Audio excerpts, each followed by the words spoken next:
Setelah sebelumnya dilaporkan ke Polda Jawa Timur oleh sederet selebgram dan juga DJ Morena, salah satu petinggi Cuan Group, salah satu terduga melakukan penipuan berkedok arisan dan investasi bodong, akhirnya angkat bicara. Kemarin selebgram bernama Tata Ganesha mendatangi Polda Jawa Timur, seraya membantah tudingan yang telah terlanjur dilaporkan itu terkait adanya penipuan investasi dan arisan tersebut. Dengan ini partner saya ini bakalan bisa diajak kerjasama. Jadi saya ambil langkah ini buat melapor. Di sini saya sebagai persero pasif di CV Cuan Group mau melaporkan terkait penggelapan dana di Cuan Group dari partner saya. Laporan baru. Karena saya baru mengauditkan rekening CV Cuan Group, karena selama berdirinya CV Cuan Group itu nggak ada pembukuan atau laporan keuangan gitu. Laporannya apa, Mbak? Ya laporan terkait ya investasi, cash flow, dan dana masuk. Hah? Penggelapan dana setelah saya lihat audit dalam jabatan. Mulai kapan, Mbak? Dari tahun 2021 sampai 2023. Bisa berapa? Jumlah kerugiannya berapa? Kurang lebih 5M ya. Perhitungan pastinya masih menunggu keseluruhan ya. Karena itu kan banyak banget, ribuan lembar. Kalau orang yang dilaporkan siapa, Mbak, namanya, Mbak? Apa? Kalau orang yang dilaporkan siapa namanya? Nanti akan diinfokan. Melaporkan 3 orang, jadi owner Cuan Group yaitu Alexa, Feby, dan Tata Ganis. Jadi dia membuat program investasi bodong ya, dengan alasan dana talangan.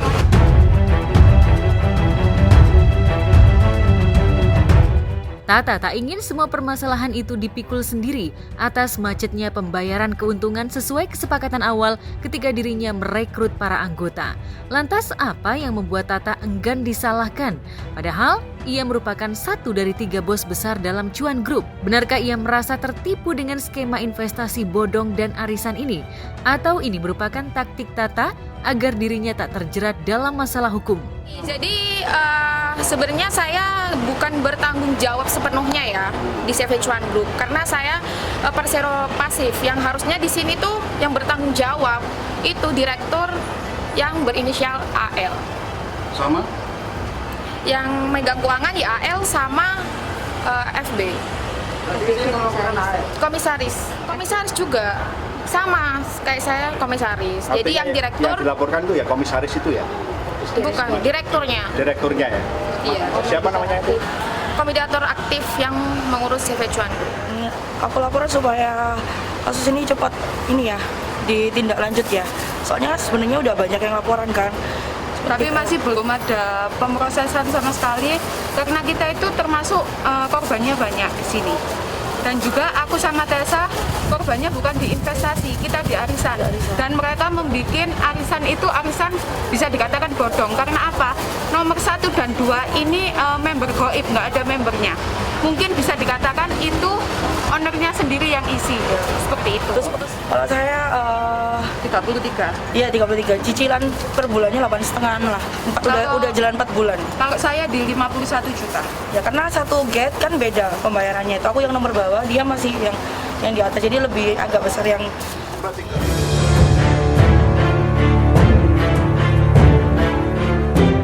Entahlah, yang jelas kedatangannya ini ke Polda Jatim untuk melaporkan 2 rekannya tersebut lantaran diduga telah menipunya hingga mengalami banyak kerugian. Untuk menutupi pembayaran para nasabah atau anggota Cuan Group, Tata rela menjual hampir seluruh aset yang ia miliki. Padahal menurut pengakuan Feby dan DJ Morena, jika uang yang ia keluarkan hingga kini belum jua merengguk keuntungan. nawarin terus habis itu ada untungnya gitu. Nanti di gate yang paling bawah ada untungnya, terus ada undian juga. Ada undian emasnya, ada yang dapat cashback seperti itu. Dan kita tanya kalau ada member yang kabur seperti apa. Si owner menjawab kalau ada member yang kabur itu dia akan cover 100%. Saya sebagai persero pasif seharusnya saya nggak bertanggung jawab semuanya ya.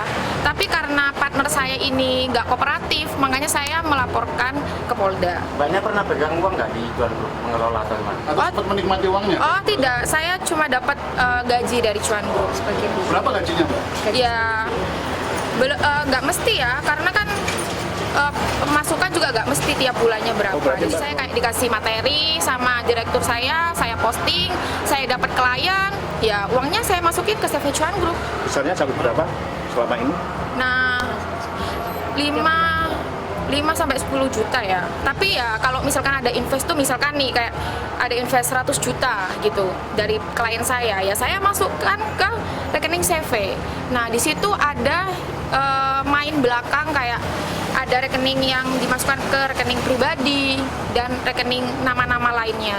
Uang yang diberikan kepada nasabah setiap bulan itu adalah uang yang dihimpun dari arisan yang bodong digabung dengan program investasi. Nah, jadi ketika investornya sudah tidak ada, investor yang besar sudah tidak ada, maka uang modal itu kan tergerus. Nah, kemudian para pelaku ini juga karena dia selebgram ya dengan ratusan ribu pengikut, dia selalu mempertontonkan gaya hidup hedon.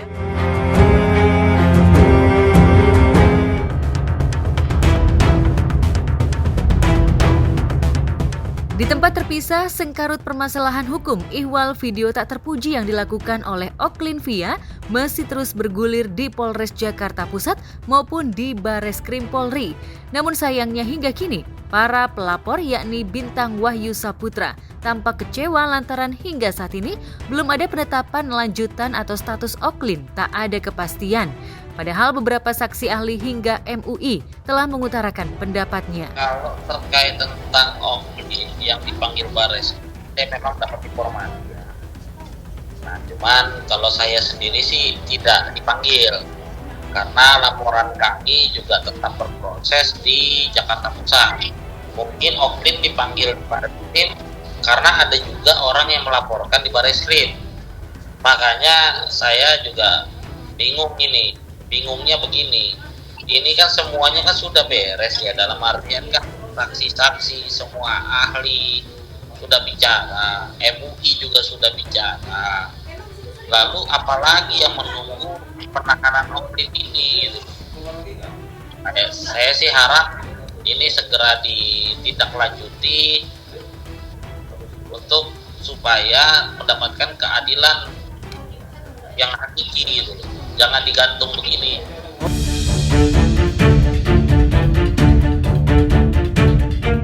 Baik Bintang maupun Marisha Ica dan Pipik Dian Irawati pun berharap jika pihak berwajib segera memberi kepastian hukum kepada Oklin yang dinilai telah membuat gaduh halayak luas di jejaring maya. Sudah periksa, makanya sebenarnya sih harapan kami ya harusnya Polri segera menetapkan gitu loh dan memberikan kepastian hukum gitu loh. Karena ini resikonya berat loh. Ini kan masyarakat juga kan menunggu gitu loh. Menanggapi pemanggilan Oklin di Bareskrim Mabes Polri, kami apresiasi. Tentu ini sangat baik karena proses hukum ini menandakan harus terus berjalan dan diharapkan dapat ditegakkan oleh pihak kepolisian. Walaupun sudah dia meminta maaf, kita semuanya memaafkan, tapi kan apa yang dia sudah perbuat itu ada tindak pidana yang dia harus hadapi gitu. Dan ya dong, karena proses hukumnya juga tetap berjalan sampai saat ini.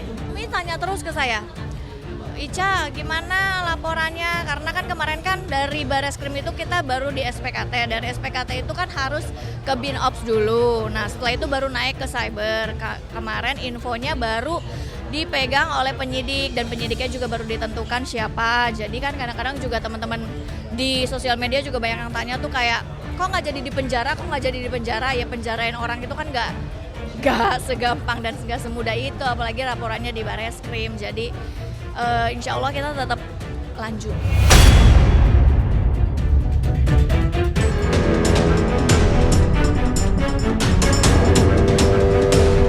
Lantas benarkah terkait laporannya di Polres Jakarta Pusat?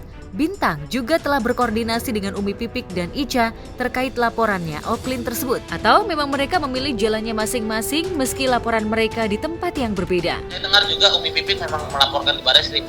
Nah, Oklin dipanggil ini dalam rangka itu saya kurang tahu ya. Karena saya juga belum dapat panggilan juga dari Bareskrim. Makanya terkait apa dan bagaimananya saya belum tahu.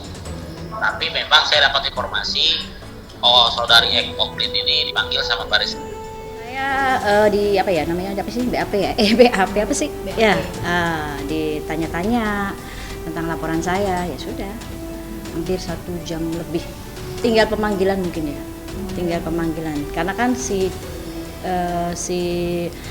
yang bersangkutan ini sedang jadi ada banyak laporan dari Jakarta Pusat, ada yang masuk, ya kan bener ya, Jakarta Selatan juga ada. Jadi kalau pemanggilan Oklin di Bareskrim Mabes Polri, kami tidak tahu ya, karena kami melaporkan di Polres Jakarta Pusat. Kalau untuk di Bareskrim Mabes Polri itu adalah laporan dari Umi Pipi, artinya untuk diinformasikan ke kami, tidak ada kewajiban Mabes Polri untuk menginformasikan ke kami, karena laporan kami di Polres Jakarta Pusat. Namun pokok materi yang dilaporkan sama dan subjeknya sama, yakni Oklin Via. Pokoknya teman-teman banyak yang tanya, Kak ini kok nggak dilanjut. Yang nggak dilanjut itu kan ada beberapa LP, tapi LP-nya kita yang di Bareskrim tetap berlanjut. Dari teman-teman semua di dalam kan semua juga pada nanya ke saya, ini kira-kira nanti kasus dilanjutin apa mau berhenti tengah jalan? Saya tanya dong ke Umi. Umi kira-kira nih gimana? Oh enggak lah, lanjut terus.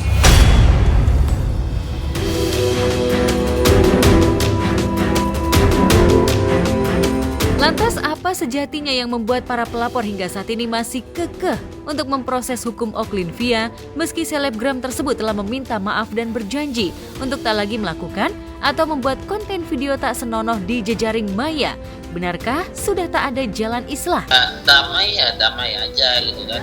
Saya juga sampai dengan ini Oklin tidak ada tuh datang ke kantor kami. Masalahnya niatan baiknya kita juga belum tahu ya. Karena dengan detik ini tidak ada link ke kantor kami. Jadi kita nggak tahu ukuran niatan baiknya seperti apa gitu. Ya kantor saya kan ada di Google, ketik semi aja udah ada di situ. Makanya ya kalau dikatakan dia punya itikat baik, ya tidak ada itikat baik sampai dengan sekarang, itu faktanya gitu. Memang ada komunikasi sebelumnya dari pengacara Oklin Via kepada saya mewakili PBSMI, namun kami sayangkan karena komunikasi itu, pertemuan itu tidak dihadirkan Oklin sendiri, dan juga kami menilai bahwa komunikasi itu hanya sekedar silaturahmi, menjunjung tinggi silaturahmi, dan kami apresiasi itu, silaturahmi itu. Kami mengesampingkan pembicaraan untuk terkait dengan perdamaian, karena subjek hukumnya juga secara natural, secara subjektivitas kami tidak melihat ada proses itu, karena Oklin Via juga tidak hadir pada saat itu. Pengacaranya semuanya ngehubungin lawyer, ngehubungin Umi Pipik, mencoba untuk menengahkan gitu, tapi dihubungin, iya nih Umi dihubungin gitu, terus gimana? Nggak mau lah, Umi nggak mau balas. Kan negara ini negara hukum ya, deliknya ini kan delik biasa ya, artinya perdamaian terjadi tidak menggugurkan status hukum Oklin. Justru kami khawatir ketika ini tujuan-tujuan, motif-motif perdamaian dilaksanakan dan sebagainya, terjadi ketenaran ya terhadap dia, ya kita tidak inginkan hal-hal yang justru potensi memanfaatkan kita hindari hal-hal yang seperti itu.